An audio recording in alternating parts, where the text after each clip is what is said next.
Apakah ini akan menjadi kapal induk pertama Indonesia? Muncul kabar bahwa Indonesia ingin membeli sebuah kapal induk bekas dari Italia yang usianya hampir 40 tahun. Jika kesepakatan ini berhasil, maka kapal ini akan menjadi kapal induk pertama yang dimiliki oleh TNI Angkatan Laut. Tapi, pertanyaannya, mengapa Indonesia ingin membelinya? Apakah ini keputusan yang bijak? Alasan dibalik pembelian kapal induk. Indonesia adalah negara kepulauan dengan garis pantai terpanjang kedua di dunia setelah Kanada. Memiliki kapal induk tentu akan memperluas jangkauan militer Indonesia, memperkuat patrol maritim, dan meningkatkan respons terhadap bencana alam. Apalagi Indonesia terletak dalam Ring of Fire yang sangat rawan gempa, longsor, banjir, dan bencana lainnya. Tentu memiliki kapal induk akan mendukung mobilitas peralatan seperti helikopter, drone, dan peralatan lainnya. Sekilas, kapal induk memang tampak seperti pilihan yang wajar untuk negara dengan wilayah maritim yang begitu luas. Para pendukung ide ini berpendapat bahwa kapal induk tidak semata-mata untuk keperluan perang. Kapal ini juga bisa membawa helikopter, mengangkut logistik, dan membantu misi kemanusiaan saat terjadi bencana. Namun kapal induk yang akan dibeli ini bukanlah kapal induk berukuran raksasa seperti milik Amerika Serikat. Ini adalah kapal induk ringan, light carrier, yang berarti jumlah pesawat yang bisa dibawa lebih sedikit dan kemampuan tempurnya pun terbatas. Kapal induk ini diduga adalah Giuseppe Garibaldi, milik Angkatan Laut Italia, yang mulai bertugas sejak 1985. Kapal ini berukuran sekitar 180 meter dan bisa membawa hingga 12 pesawat lepas landas vertikal dan beberapa helikopter. Tapi bukan hanya kapal induk yang dilirik. Indonesia kabarnya juga ingin beli pesawat tempur Harrier Jamjet bersamaan dengan kapal tersebut. Jet ini terkenal karena kemampuannya untuk lepas landas dan mendarat secara vertikal, sangat cocok untuk kapal induk ringan. Namun masalahnya, pesawat Harrier sudah uzur.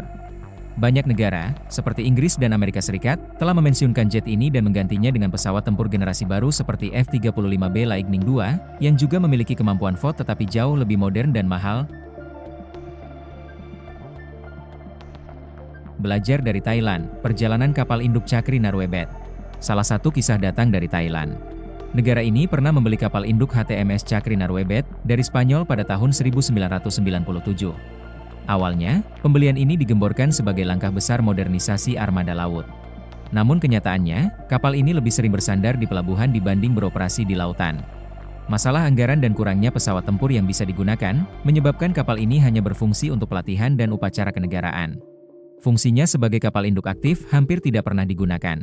Kondisi ini menimbulkan pertanyaan, apakah Indonesia akan menghadapi nasib yang sama jika tetap melanjutkan rencana pembelian ini? Dikabarkan bahwa Indonesia mempertimbangkan pembelian kapal induk bekas ini dengan harga sekitar 390 juta US dollar, sekitar 6,4 triliun rupiah. Tapi itu hanyalah harga awal.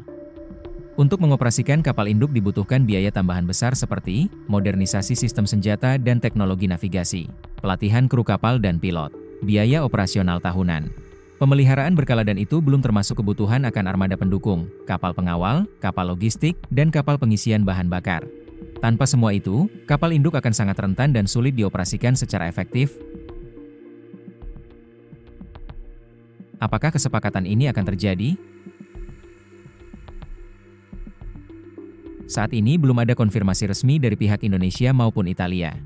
Diskusi kemungkinan masih berlangsung secara tertutup. Namun, meskipun kapal tersebut jadi dibeli, menjadikannya aset militer yang efektif akan menjadi tantangan tersendiri.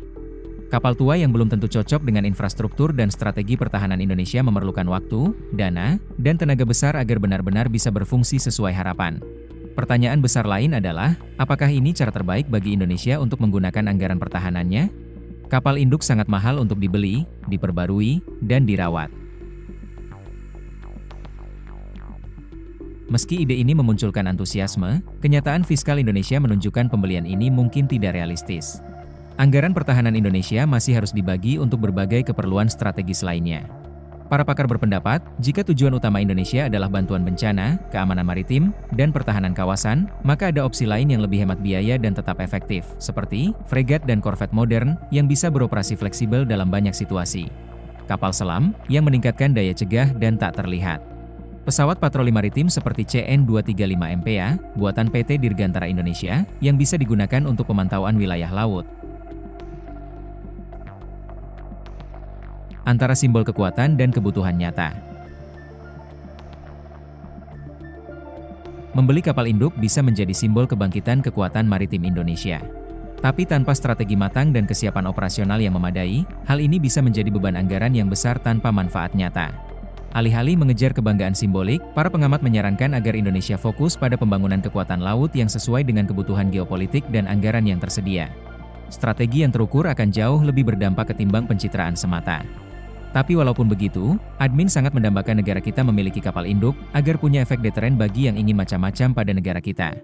Bagaimana dengan pendapat kalian? Silakan tulis di kolom komentar.